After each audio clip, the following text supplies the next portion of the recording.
Sam survived 5 weeks in the British Columbia wilderness. 5 weeks. They were looking for him, and he was missing, and he survived. He's been found. We're going to talk about it. I'm Joe. This is the Bad News Show. Let's go. There it is. This is bad news. My God. Falling out right now. Anything could happen. Get on! Wow. I'll watch the video later. They try mopping this. Welcome to the channel. I'm Joey Only, Caribou Weather Dude. Always here to talk to you about weather and wilderness news. And we have this brave story here of a young man who survived against all odds. It was down to minus 20 at times, up in the mountains where he was lost. We're going to talk about the story a little bit. You know, and some of it we're going to talk about, and I'm not aiming to in any way put down the person who was missing, because they obviously survived 5 weeks, and that takes a lot of guts, takes a lot of bravery and a lot of stubborn initiative to say, I'm going to do it. But there's things that could be done better that might have prevented it from lasting for 5 weeks, perhaps, right? So we should talk about some of that stuff because I don't want it to happen to you. That's really the point. But nonetheless, this guy, Sam, missing hiker found alive after surviving more than 5 weeks in remote BC park. Sam is 20 years old. He was going on a 10-day trip on October 17th. He was reportedly found on a service road Tuesday morning, supporting himself with 2 walking sticks and his cut-up sleeping bag he wrapped around his leg for warmth. Good job. Good job. Smart. He was in the wild for a total of 50 days and considered missing for more than 5 weeks. He's in rough shape, but he's alive. It's kind of unbelievable, says Sam's uncle on Wednesday morning. Imagine being out there that cold for that long. He confirmed that Benestick went to hospital in Fort Nelson, and they'll be making their way to pick him up, I think, and take him back to Kamloops. His parents will. There is no information about his whereabouts until Tuesday, journalist Andrew Karjata writes. He was found by workers who were grading the area around well sites. They've been on that road for a week, and he said four-wheelers and snowmobiles were going up and down that road. This morning, they started driving and they said, what the hell is that person doing walking down the road? So here's more interesting information here. In a release Wednesday, RCMP said that he had stayed in his car for a couple of days and then walked to a creek mountainside where he camped for 10 to 15 days.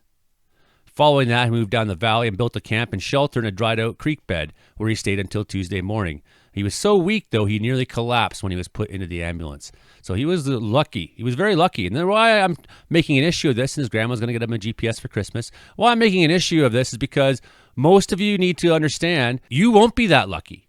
That's not how it's going to go for you. If you're going to sit there for 5 weeks out in the mountains, hoping someone's going to find you, it's not going to work. And what happened was he decided to solve the situation himself and started walking. Unfortunately, he waited a long time to do that until he was very, very weak. So that's the lesson I think we want to talk about here.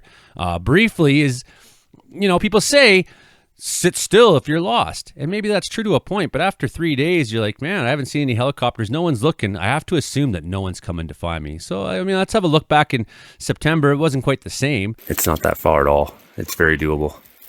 All right, it's doable. Gonna do it. Here's the gorgeous, beautiful Matthew River. It's so beautiful here that I thought I'd just stop and have a flat tire. And what's awesome is that I don't have my 7-bolt fucking lug thing that's supposed to be Ford needs to take the tire off. For some reason it's not in the truck. So I got the spare tire off and everything ready to go, and I can't get this tire off. I guess I better start walking and have to come back here and deal with this tomorrow somehow, because I don't have the fucking thing I need. Well, this is me defeated at 4 p.m. and I'm going to start the long walk to Wells, and hopefully by the time I make it up to the 3100 road, someone will come by. Maybe they'll even have a fucking proper bolt pattern. Who knows? Or maybe I just walk all the way back to Wells. At least I got a sweater with me. I got a bottle of water. I know a couple key water spots along the way. So that's good. I did limp the truck to Matthew River here, where I was able to get water. So that's good that I didn't... once I stopped, the air came out of her completely. So I knew I had to get as close to the 31 road as I could.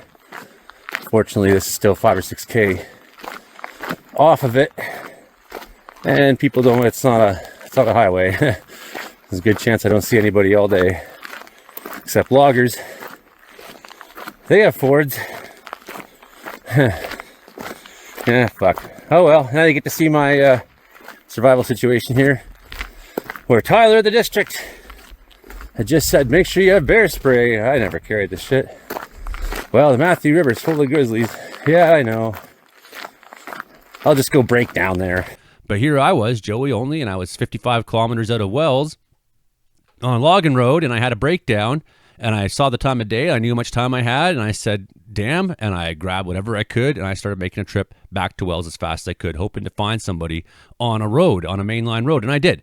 I did eventually after 13 kilometers of walking. So I took that opportunity right away to just say, well, this is the situation I'm in. I'm going to deal with it. So, I mean, he's got strong guts. This kid's tough, okay? And 20 years old, probably doesn't have a lot of experience in wilderness, and a situation like this probably never happened to him before, right? So we can't judge him for what he did because he survived, right? So we're not judging this kid at all because he survived. That's the number one thing. But nonetheless, I was 55 kilometers outside of Wells. Well, let's have a look here. This pale blue dot's planet Earth. This little dot here is where Redfern Lake and Mountain is. So here's where more or less this vehicle was lost, or, his vehicle was left here at the edge of Redfern Provincial Park. We got a mountainside here. We got some place. I don't understand in the search why this area wasn't narrowed down. I don't know the details of the search, though. Maybe they didn't know exactly where he was. Maybe he went to somewhere that wasn't where he said. I don't know. I'm not going to guess on that stuff. But what I can guess on, but it's 60 kilometers from Buckinghorse River to here. We got roads.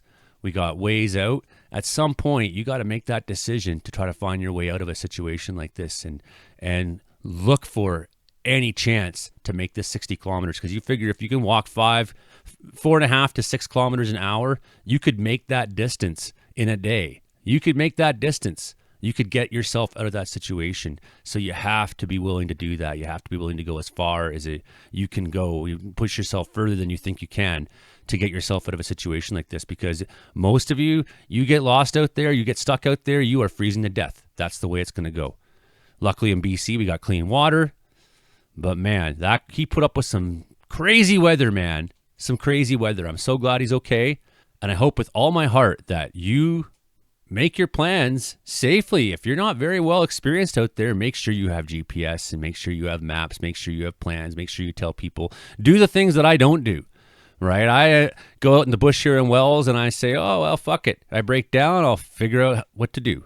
I accept that. And that was me out on the B road there, 55 kilometers from the Barkerville turnoff, knowing that it was a time of night where people weren't going to come. So I wasn't seeing anybody that night. And knowing that I was on a side road where nobody might come for a week, I can't just sit down there where my truck was.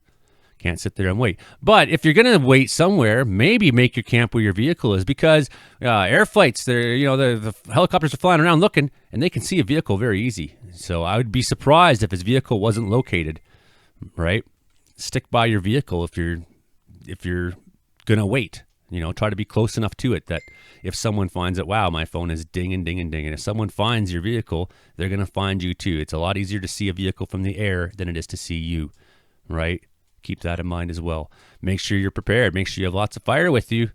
Make sure you got strike anywheres. Make sure you got ways to make fire. Once you get out there and you're stuck out there, if you decide to hunker down like he did, and that can be the right thing to do at least, because you can spend time collecting firewood and making sure you're warm and safe, right? But there's a certain amount of time where you're going to have to say to yourself, I'm going to sit here all winter. I'm not going to make it.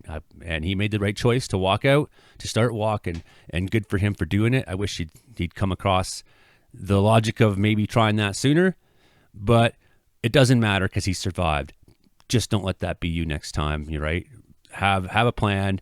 And if you get in that situation, if you are not used to being in those kinds of situations, you better have a plan. You better be ready. Better be ready for anything. And if you fancy yourself a mountain man like myself, well, then be cavalier about it and say, well, fuck it. I'm just going to go anyways. Live, play, work in the mountains, have fun, be safe out there. It's a big wilderness, everybody. I'm glad you're safe, Sam. Glad you're safe. Have a good day, everybody.